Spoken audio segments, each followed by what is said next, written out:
I'm claiming my first adult sweldo.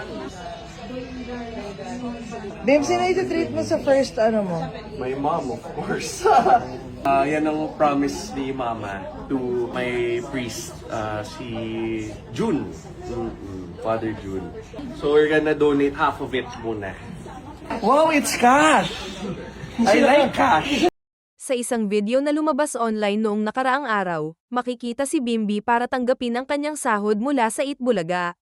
Ang buong eksena ay nakunan at ibinahagi ng fanpage na Chris Aquino World sa Facebook, na kapwa pinag-usapan ng maraming netizens.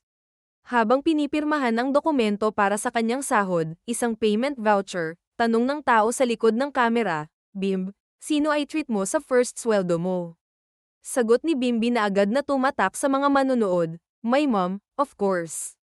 I have to." Ito ang naging unang malakas na pahayag niya matapos niyang opisyal na matanggap ang letrang first adult paycheck. Agad na napansin ng viewers ang pagkakaroon ng kasiyahan sa mukha ni Bimbi nang sinabi niya na cash ang kanyang matatanggap. "Wow, it's cash. I like cash." Ang naging reaksyon niya, na nagpahiwatig ng kabataan, kasiyahan, at pagiging lubos na nasisiyahan sa kanyang unang bayad bilang isang adult. Hindi tulad ng karaniwang nangyayari sa maraming trabaho na pinapasok ang sahod sa bank accounts o ATM. Ayon sa mga komentaryo, cash pa rin ang naging paraan ng pagbibigay ng sahod ni Bimbi dahil ito ay isang guest host or co-host appearance, na karaniwang binabayaran ng mano-mano sa industriya ng entertainment. Bukod sa planong i-treat ang kanyang ina, may isang bagay na kumuha ng pansin ng publiko, ang plano niyang ibigay ang kalahati ng kanyang unang sahod sa simbahan.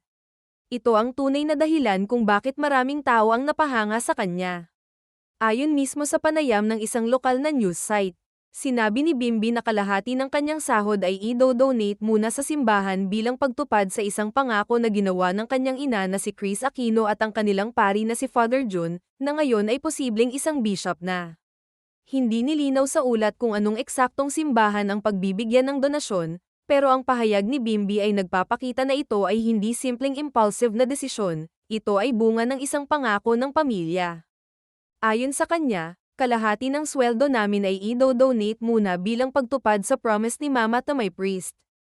Ang tinutukoy na pangako ay maaaring may kinalaman sa pagpapasalamat o pagbabalik bahagi sa komunidad at simbahan, bagay na malalim ang kahulugan sa maraming Pilipino, lalo na sa mga katulad nilang pamilya na may malalim na pananampalataya. Ito ay nagbigay diin sa kahalagahan ng pagbibigay, hindi lamang para sa sarili o sa pamilya, kundi pati na rin sa mas malawak na komunidad.